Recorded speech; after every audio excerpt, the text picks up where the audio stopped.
Hello dear students, सभी विद्यार्थियों और साथियों को मेरा नमस्कार।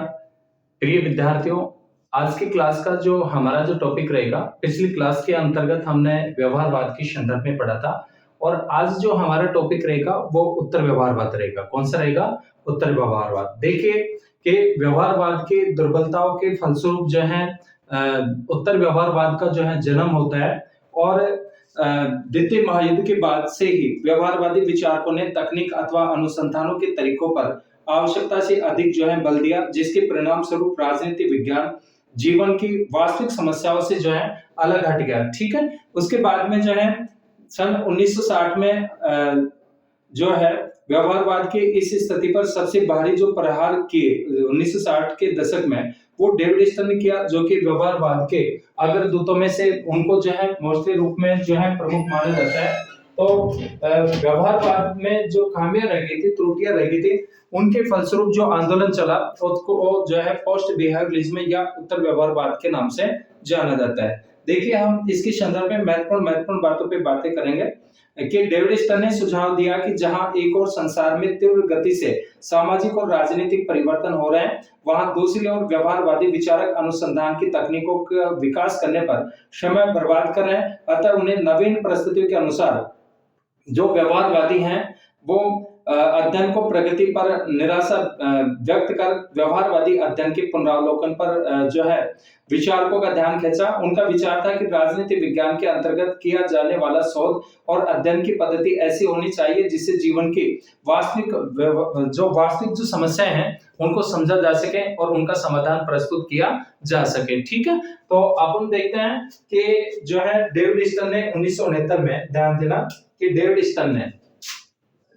स्टर्न ने जो कि व्यवहारवाद के प्रमुख क्या थे, प्रणेता थे। डेविड स्टर्न ने 1969 में, कब? 1969 में पॉलिटिकल साइंस एसोसिएशन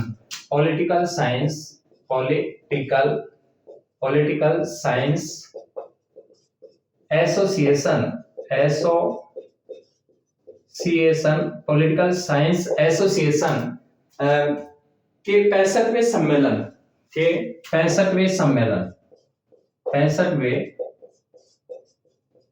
सम्मेलन कौन से सम्मेलन में? 65वें सम्मेलन में, जो कि 2 सितंबर को होता है, उसमें अपने अध्यक्षीय भाषण में, 65वें सम्मेलन में अपने अध्यक्षीय जो है भाषण में,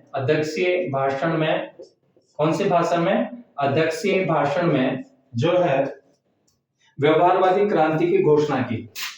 व्यवहारवादी क्रांति की क्या की? घोषणा की। व्यवहारवादी क्रांति की क्या की? घोषणा की। किसकी घोषणा? उत्तर व्यवहारवादी, सॉरी, कौन से? उत्तर व्यवहारवादी। ठीक है, उत्तर व्यवहारवादी क्रांति की क्या की? घोषणा की। किसने? डेविड स्टर्न ने, जो कि अग्रदूतों में थे, जिसको व्यवहारवाद का प्रमुख क्या माना जाता है? प्रणेता माना जाता है। किसको? डेविड स्टर्न को। ठीक है, और डेविड स्टर्न ने 1969 में पॉलिटिकल साइंस एसोसिएशन के 65वें सम्मेलन में अपने अध्यक्षीय भाषण में उत्तर व्यवहारवादी क्रांति की क्या करते हैं? ये घोषणा करते हैं और जो है इन्होंने कहा कि क्या हमारे यह कर्तव्य नहीं हो जाता है कि हम परिवर्तनशील स्थितियों पर ध्यान दें और पुरानी धारणाओं पर फिर से विचार करने के लिए आवश्यक हो तो उसमें संशोधन करने के लिए जो है प्रस्तुत रहें। अर्थात व्यवहारवादी क्रांति से हम अपने विश्लेषण को सार्थकता नहीं दे सकते, अतः हमें उत्तर व्यवहारवादी होना पड़ेगा। ये बात किसने कही? ये बात डेविड स्टर्न ने कही। ठीक है, जो कि व्यवहारवाद के क्या थे? प्रणेता, जिनको माना जाता है। इन्होंने शो कहा, डेविड स्टर्न ने कहा कि उत्तर व्यवहारवाद एक प्रतिक्रिया नहीं है, अपितु यह राजनीति विज्ञान को एक नई दिशा में आगे की ओर बढ़ाना चाहता है। और उत्तर व्यवहारवाद के उत्पत्ति के जो कारण थे, अब ध्यान देना, उत्तर व्यवहारवाद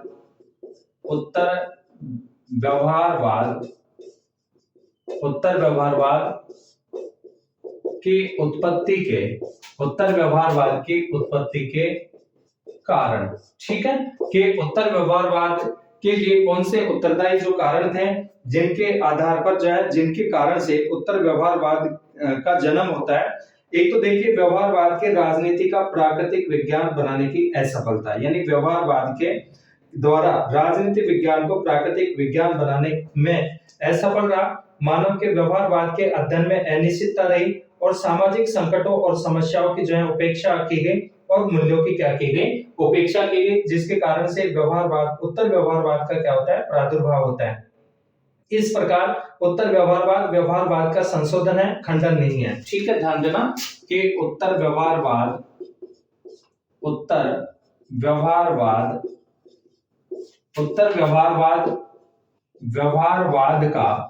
व्यवहारवाद का संशोधन है। क्या है?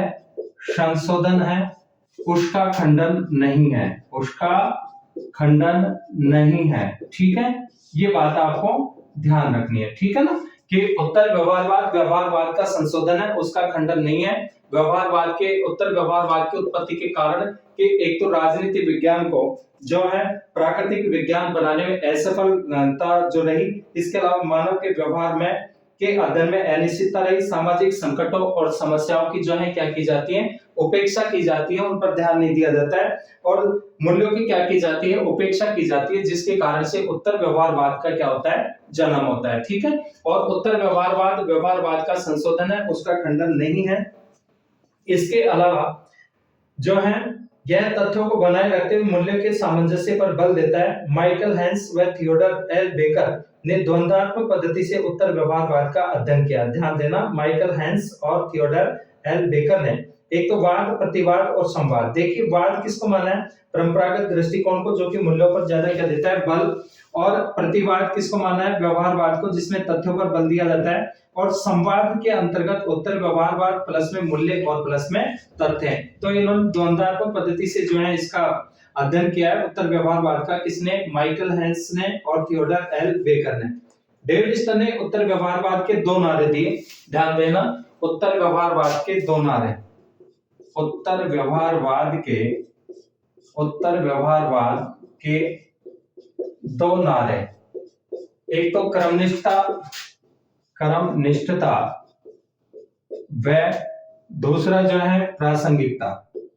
दूसरा जो है इस पर बल दिया गया प्रासंगिकता पर। ठीक है, क्रमनिष्ठता और प्रासंगिकता पर। यानी उत्तर व्यवहारवाद के अनुसार राजनीति विज्ञान के सभी जो शोध है और अनुसंधान में प्रतिबद्धता और क्रियाशीलता होनी चाहिए। वाजपेयी ने कहा कि उत्तर व्यवहारवाद के कारण परंपरावादियों तथा उत्तर व्यवहारवादियों ने एक दूसरे के गुणों को स्वीकार कर लिया। डेविड स्टन ने उत्तर व्यवहारवाद की 7 विशेषताएं बताई हैं और व्यवहारवाद की कितने बताई थी? 8 विशेषताएं। तो ध्यान देना, एक तो जिन्हें वह प्रासंगिकता का धर्म या प्रासंगिकता का सिद्धांत कहते हैं। कौन? डेविड स्टन। इन्होंने प्रविधि यानी तकनीकी से पूर्व सामाजिक परिवर्तनों पर बल दिया, समस्याओं का विश्वसनीय निदान, मूल्य सापेक्ष या मूल्य की महत्वपूर्ण भूमिका, बुद्धिजीवियों की महत्वपूर्ण भूमिका, कर्मनिष्ठता और व्यवसाय का क्या?